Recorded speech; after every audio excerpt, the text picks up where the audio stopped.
ایک بار کا ذکر ہے، عراق میں ایک بہت بڑے بزرگ رہتے تھے۔ وہ اللہ کی بہت عبادت کیا کرتے تھے، جس طرح وہ دوسرے بزرگ دین آخرت کے لیے کرتے تھے۔ کبھی کسی ویران جگہ چلے جاتے تھے، کسی خاموش جگہ پر اللہ کو یاد کیا کرتے تھے۔ تو یہ حضرت بھی اسی طرح گہری وادیوں میں اللہ کا ذکر کرنے کے لیے اکثر جنگل میں جا کر اللہ کی عبادت کیا کرتے تھے۔ اللہ تعالیٰ ان سے راضی ہو گئے۔ اللہ تعالیٰ ان سے اتنا خوش تھے کہ ان کی زبان میں اثر پیدا ہو گیا، اتنا اثر کہ وہ جانور بھی ان کے اشارے سمجھنے لگے تھے۔ کبھی وہ جنگل چلے جاتے تو اس درندے سے بھرے جنگل میں جتنا جانور اور پرندے تھے سب ان کے پاس گھومنے لگتے تھے۔ اب ان کو اس بات کا یقین ہو گیا، بلکہ پکا یقین ہو گیا تھا کہ میرے کہنے پر جانور چلتے ہیں اور یہ جانور میری بات کو سمجھتے ہیں، میرے اشارے پر کچھ بھی کر سکتے ہیں۔ وہ چاہتے تھے کہ ان کے پاس ایک ایسا جانور آئے جو بہت زیادہ طاقتور ہو، کوئی کمزور جانور نہ ہو، جس کی بات سب سنتے ہوں، جسے دیکھ کر دہشت میں سب گھر جاتے ہوں۔ تو شیر کے علاوہ کوئی جنگل کا بادشاہ نہیں ہو سکتا جس سے سب خوف کھاتے تھے۔ انہوں نے دعا کی، یا رب کریم تو میری دعا سنتا ہے، کوئی دعا ٹالتا نہیں، میرے حکم کو سننے والا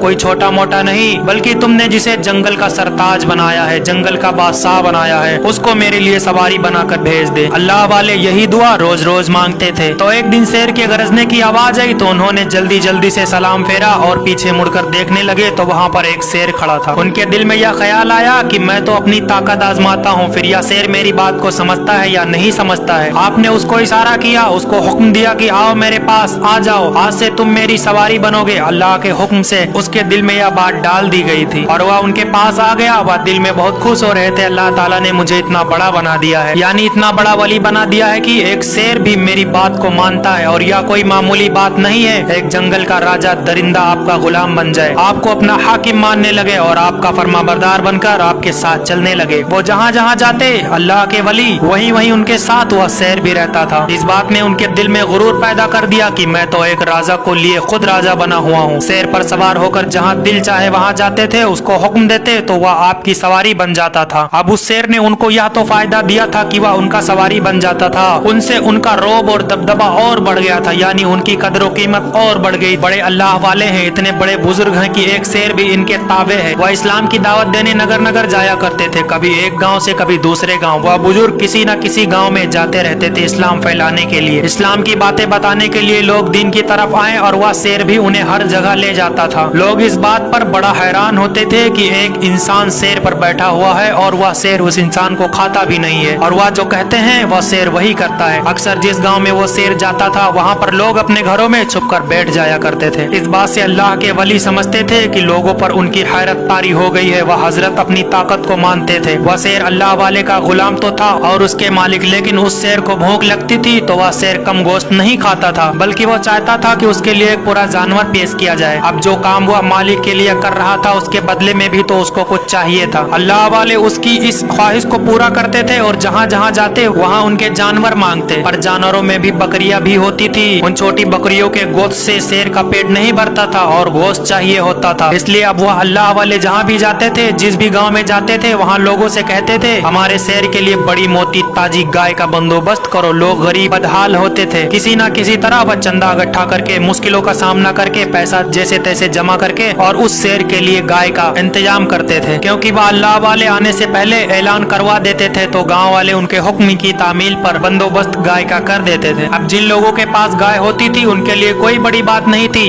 پر جو غریب تھے وہ کیسے ہر بار گائے قربان کر سکتے تھے؟ کسی کی روزی روٹی اس گائے کے دودھ سے چلتی تھی۔ شیر کی ہیبت اور وحشت ان کے ڈر سے غریب لوگوں کا کچھ نہ سوچتا تھا، بس وہ دعائیں کرتے تھے یا اللہ اس سے ہمیں نجات مل جائے، پر ان کو نہ چاہتے ہوئے بھی اس کی خواہش پوری کرنی پڑتی تھی اور پوری کی پوری گائے اس شیر کے حوالے کرنی پڑتی تھی۔ اس بات کا احساس کبھی اس بزرگ کو نہ ہوا، جبکہ مخلوق کی خدمت کے لیے درویش یا اللہ والے اپنی جان کی بازی تک لگا دیا کرتے، کسی کو تنگ نہیں کرتے تھے، یہاں تک کہ ایک حضرت اپنے اس رتبے کا غلط ناجائز استعمال کر رہے ہیں۔ ایک بار ایسا ہوا کہ ان کو کسی گاؤں میں درس اور بیان دینے کا خیال آیا کہ اب تک تو میں وہاں نہیں جا سکا، پر ان لوگوں کا یہ مہمان بنا جائے۔ حضرت نے پیغام بھجوا دیا کہ وہ اس گاؤں میں آنا چاہتے ہیں۔ گاؤں والوں کو اس وقت تک پتہ نہیں تھا کہ وہ شیر سے سواری کرتے ہیں۔ گاؤں والوں میں سے کسی نے کہا کیا حضرت آپ کے لیے سواری بھیج دیا جائے؟ تو انہوں نے پیغام بھجوا دیا کہ نہیں، میری سواری کوئی عام چیز نہیں بن سکتی ہے، بلکہ بادشاہ میری سواری ہے، یعنی شیر، مجھے کسی اور پر سوار ہونے کی ضرورت نہیں ہے، جبکہ وہی میرے تابع ہے، وہی میرا فرما بردار ہے، تو مجھے کسی معمولی چیز کی کیا ضرورت؟ بس تم لوگ اس کے لیے ایک بڑی سی موٹی تازی صحت مند گائے کا انتظام کر دینا۔ وہ گاؤں والے بہت غریب تھے، وہاں वहाँ गुर्बत था। यह आलम था कि खुद वह लोग 2-2 दिन तक खाना नहीं खाते थे। अब गाय का नाम सुनकर वह परेशान हो गए। वह तो अदब से हजरत से पूछ रहे थे कि आपके लिए किसी को लेने के लिए भेजा जाए, तो उन्होंने इनकार कर दिया। पर एक दूसरी बात, गाँव में एक ही घर था जहाँ एक गाय थी, वही उसकी रोजी का जरिया थी। उसी के दूध बेचकर वह गुजारा किया करता था, और वह गाय भी अगर चली जाती तो उसके लिए क्या रह जाता। तो वह गाँव वाले क्या करेंगे। गाँव वाले बड़ी मुश्किल का शिकार हो गए थे कि हम क्या करेंगे। अल्लाह वाले पूरी तैयारी के साथ शेर पर सवार होकर सफर करने लगे। कई दिन तक सफर करने के बाद उस गांव में पहुंचे तो बड़ी शान और शौकत से शेर पर बैठे हुए थे, और शेर अदब से उनको लेकर चल रहा था। तो उनके पसीने छूट गए। जाहिर सी बात है, एक इंसान शेर पर बैठा देखकर कोई भी उससे डरने लगेगा। वह शेर से उतरे और लोगों से कहा, भाई मेरा शेर तो चलकर थक गया है, इसके लिए तुम लोग ने गाय रखी होगी, उस गाय को जल्दी से हमारे शेर के सामने लाया जाए और हमारे शेर के हवाले किया जाए। जब यह पेट भर के गाय को खा लेगा, उसके बाद हम दर्स और बयान शुरू करेंगे। अब जिस आदमी की गाय थी वह हजरत के पास आया और उसने कहा, अगर गुस्ताखी माफ करें हजरत, मैं आपसे कुछ गुजारिश करना चाहता हूँ। हजरत ने कहा, ठीक है करो। उसने कहा, इस गांव में एक ही गाय है जिससे हमारा गुजारा होता है, उसके दूध से बेचकर मैं अपने घर वालों के लिए खाना का इंतजाम करता हूँ। अगर वह गाय भी आपके सामने पेश कर दूंगा तो फिर हमसे कुछ भी नहीं हो पाएगा, हमारे पास कुछ नहीं बचेगा, मेरे घर वाले भूखे मर जाएंगे। मैं आपको एक शहर के बारे में बताता हूँ जो बगदाद शहर है। वहाँ पर एक बहुत बड़े बुजुर्ग दीन रहते हैं, उनके पास आप जाइए, आपके शेर के लिए 1-2 नहीं बल्कि हजारों गाय दे सकते हैं। उन्होंने कहा, या कौन बुजुर्ग हैं जो मेरे शेर के लिए हजारों गाय दे सकते हैं। वो बोला, आपने शेख अब्दुल कादिर जिलानी रहमतुल्लाह अलैह के नाम को नहीं सुना। उस वक्त तक वह हजरत गौसुल आजम रहमतुल्लाह अलैह के बारे में नहीं जानते थे। वह कहने लगे कि नहीं, मैं उनका नाम नहीं सुना हूँ। तो लोगों ने कहा, आप शेख अब्दुल कादिर का नाम अब तक नहीं जानते हैं, या तो बड़ी हैरत की बात है।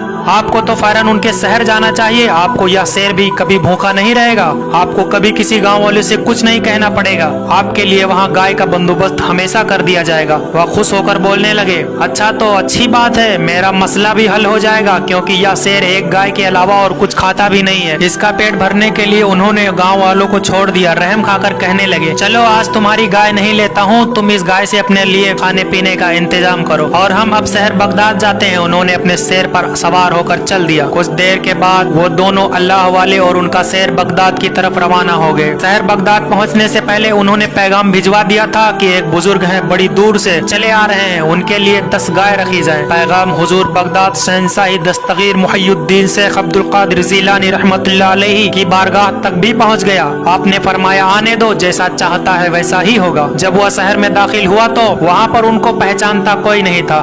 बुजुर्ग को शेर पर बैठा देखकर लोग भी उनसे मुतासिर हुए। वह अल्लाह वाले कहने लगे कि यहाँ कोई शेख अब्दुल कादिर नामी बुजुर्ग हैं, मुझे उनसे मिलना है, उनका मेहमान हूँ। वह लोग तो दस्तगीर सुबहानी के दीवाने थे। उन्होंने कहा, अरे आप उनको नहीं जानते कि वह कहाँ रहते हैं? ठीक है, चले हम आपको उनके पास लेकर चलते हैं। आगे आगे लोग चलते गए और हजरत शेर पर सवार होकर उनके पीछे पीछे काफी देर तक चलने के बाद लोग कुतुब रब्बानी महबूब सुबहानी के आस्ताने के बाहर पहुंचे। आपके दरबार के बाहर लोगों का रश लगा हुआ था। हजरत बड़े हैरान हुए, यह कौन सी शख्सियत है, मैंने तो अब तक इनका नाम ही नहीं सुना, और यहाँ पर तो लोगों की भीड़ लगी हुई है, लगता है बहुत ही पहुंची हुई हस्ती है। क्या मैं भी कोई कम हूँ? मैं इस बात को जानता हूँ कि जब तक एक शेर मेरी सुनता है तो फिर इंसान मेरी बात सुनेंगे। वह खुद को बड़ी चीज समझते थे। उन्होंने हजरत गौसे पाक रहमतुल्लाह अलैहि के एक मुलजिम से कहा कि जाओ कह दो कि हम आए हैं, हमारे साथ हमारा ताकतवर शेर है, इसके लिए एक अदद गाय रखी है, या मैंने सुन रखा है कि यहाँ एक नहीं बल्कि हजारों गाय मिल सकती हैं। अब तो इस शहर में बाहर जाने का हमारा कोई इरादा नहीं है, बड़ी उम्मीद लेकर हम यहाँ आए हैं और हमारे शेर भी काफी भूखा है। वहाँ हुक्म का इंतजार करने लगे। उन्हें बहुत देर से एक कुत्ता देखे जा रहा था। वह कुत्ता गौसे पाक का पाला हुआ था, क्योंकि अल्लाह वाले कुत्ते को नहीं पालते हैं। या जरूर था कि वह आपके दर की रोटियां खाकर पला था, जो सूखी रोटी मिल जाए वह वही खा लेता था, या कोई बची हुई हड्डी उसके आगे डाल देता था तो वह उसे खाकर अपना गुजारा करता था और सब्र शुक्र करता था, क्योंकि वह वलियों के सुल्तान की चौखट को छोड़कर कभी कहीं नहीं जाता था। और जब से वह गाय वहाँ हथबल में बांधी गई थी तब से वह उसके इर्द गिर्द घूमता रहता था। उस सेहतमंद गाय के खाने के ख्याल में उसकी रखवाली करता था। और यह गौसे पाक की तरफ से यह फरमान था, उस जैसी गाय वहाँ वहाँ थी भी नहीं। खास तौर पर उसे उस शेर के लिए मंगवाया गया था। कुत्ता बहुत कमजोर था। सोचने की बात यह थी कि एक कुत्ता जिसके अंदर खुद जान नहीं है, जो हड्डियों का ढांचा बना हुआ था, वह एक बड़ी सी गाय का महफूजियत यानी चौकीदारी कर रहा था। अल्लाह के वली बाहर खड़े थे। यह खबर शेख अब्दुल कादिर जिलानी रहमतुल्लाह अलैहि तक पहुंची कि वह साहब आ चुके हैं, अपने हुक्म की तामील किया जाए। उनको ठहरा गया। आप रहमतुल्लाह अलैहि के हुक्म के वजह से उनको मदरसे के पास ठहरा दिया गया। वह शेर दहाड़ता रहा। उसे गाय नहीं दी जा रही थी। वह बेकरार था। उसे बहुत भूख लगी थी। वह हजरत बोलने लगे कि मुझे बहुत गुस्सा आ रहा है कि मैं क्या मसला है। मैं जहाँ जाता हूँ फौरन उसे गाय दे दी जाती है, चाहे कोई भी हो, गरीब हो या नादिर हो। मेरे शेर के लिए गाय पेश की जाती, उसकी भूख को पहले मिटाया जाता है। यहाँ पर मेरे शेर को भूखा रखा गया है। लोगों ने इतनी बड़ी तारीफ की थी कि इन बुजुर्ग के यहाँ मेरा शेर कभी भूखा नहीं रहेगा। कोई इनके पास आता है तो खाली हाथ नहीं लौटता है। या ऐसे कैसे बुजुर्ग हैं? क्या इन्हें नहीं पता कि मेहमान नवाजी क्या होती है? अब तक 1 दिन गुजरा, 2 दिन गुजरा, 3 दिन गुजरा, शेर भूख से बिलक रहा था और दहाड़ रहा था। यहाँ पर गौसुल आजम रहमतुल्लाह अलैहि का हुक्म जारी हुआ कि जाओ उन हजरत को शेर के खाने के लिए गाय दे दो। मुल्जिम अल्लाह वाले के कमरे में दाखिल हुआ और कहा, गौस आजम रहमतुल्लाह अलैहि ने हुक्म दिया है और वह कहते हैं कि आपके शेर को गाय दे दी जाए, उसकी भूख को अब मिटा दिया जाए। उनको इत्मीनान हुआ कि चलो 3 दिन के बाद गाय तो मुझे मिल चुकी है, वरना मैं तो समझ रहा था कि कहीं मुझे